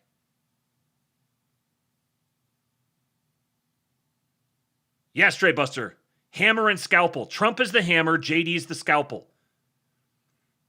The man's doing fucking surgery, and you're like busting in there trying to backseat drive him. Go like play with grass or something. Go just be productive somehow. And if you're not going to be productive, at least just get out of the way. I saw people who they tried to do like the middle of the road thing on that TPS, the statement by Mark Wayne Mullen, where they're like, well, yeah, technically what he said is okay, but why does the administration just have to keep doing these like own goals where they say these things? We want mass deportation. We want blood in the streets. We want you to just kill everyone. Why don't you just tell us that? Why don't you go out and tell everyone that we want everyone to die? And it's almost like a presidential administration is required to communicate with the entire fucking population in a midterms year. Why isn't 100% of the things said pandering directly to right-wing Twitter? I'm tuning out!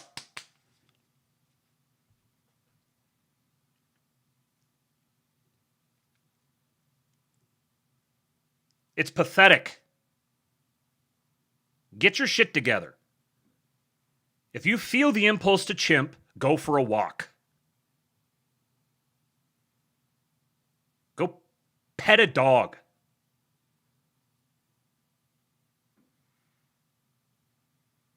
Of course, it doesn't actually come through. Hold on. Tip received. But I hadn't gone through and refreshed things, so I guess that's why it didn't work.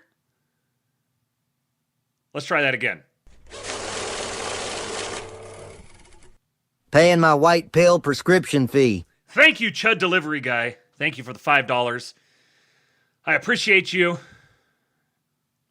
Josh Ham says, Americans like order. We don't want to see chaos. Yes. We want to see order. We want someone to come in and calmly provide order. And if that doesn't resonate with you, you need to realize you are a niche hobbyist. You need to know your place. Restoring Order. Yes. Restoring Order with Patrick Casey, a great patriot. Straight Buster says, personally, I would like order to be restored. Yes. You know, I happen to be of the opinion that order should be restored. Big fan of order. Josh Ham says, Rule 1, don't scare the hoes. They will fill the cultural expectations that are established by their leaders. Yep. Don't scare the hoes.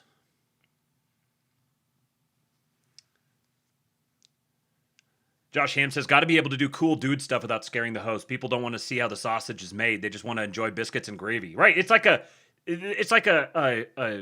skill check. Do you know how to actually get the cool dude stuff done while also preventing the hoes from getting scared? That's leader material. Really, the problem is that there's a bunch of people who have built up audiences by complaining about things on the internet. And the things they were complaining about were like highbrow and esoteric, and they use big words and stuff. And so they built up an audience, but they're not actually leader material. They know how to build an audience on the internet, but they may not necessarily have the social intelligence to lead that audience. They can give opinions and they can present analysis and write in pithy, compelling ways. But when it comes to the actual organization of men, it's a different skill altogether. Germany eliminated. Hot damn.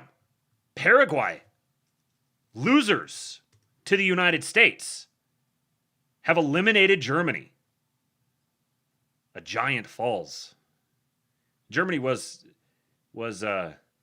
it seemed as if one of them was going to get knocked off.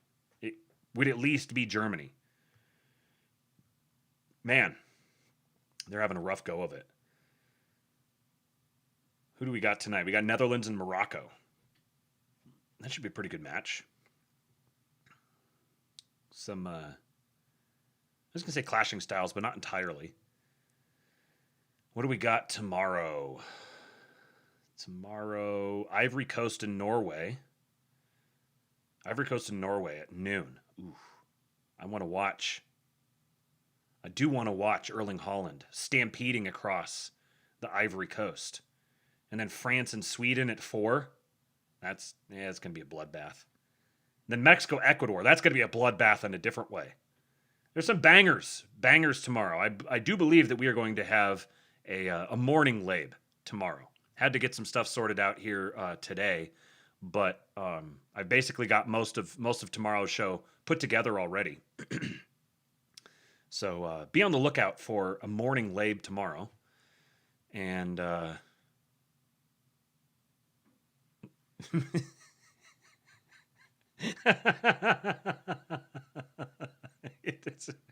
it broke again.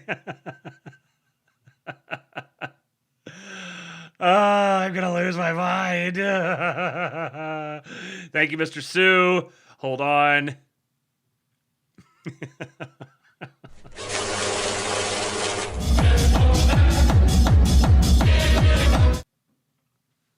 STFU. Stop chimping and take some government-sponsored mid-all, you panicking pussies. Mid-all. Nothing bad can happen. It can only good happen. So true. So true, Mr. Sue. Nothing bad can happen. It can only good happen. Go take some mid-all. You mids. Oh, I see what it is. It looks like, Kofi and YouTube are clashing with each other for some reason. So we'll see when I get a chance to work on that. Please do like the stream, share the stream, make sure you're following the channels, and have notifications turned on. Share the show with someone, folks. Go join the Kingpilled Discord, kingpilled.com. Follow the Telegram channel, t.me/Telegram, t.me/Kingpilled, and at Kingpilled on X. Those of you who are in the Telegram, we got or that are in the Discord, we've got a big announcement coming on the 4th of July. So, very special day. We'll be having a Sudawave here. He announced that the Sudawave for this Saturday, 4th of July, is going to be the Patriot. You guys can't miss that one. That one will be on Kick only. So please also go follow the Kick channel. Thank you, everyone, for turning out today, for listening to me hoot and holler. I had to do an homage to the chimps. So I'll see you guys tomorrow. Until then, I leave you with Hulk. When they took a shot at my hero, and they tried to kill the next President of the United States, enough was enough. And I said, let Trumpomania run wild, brother. Let Trumpomania rule again. Let Trumpomania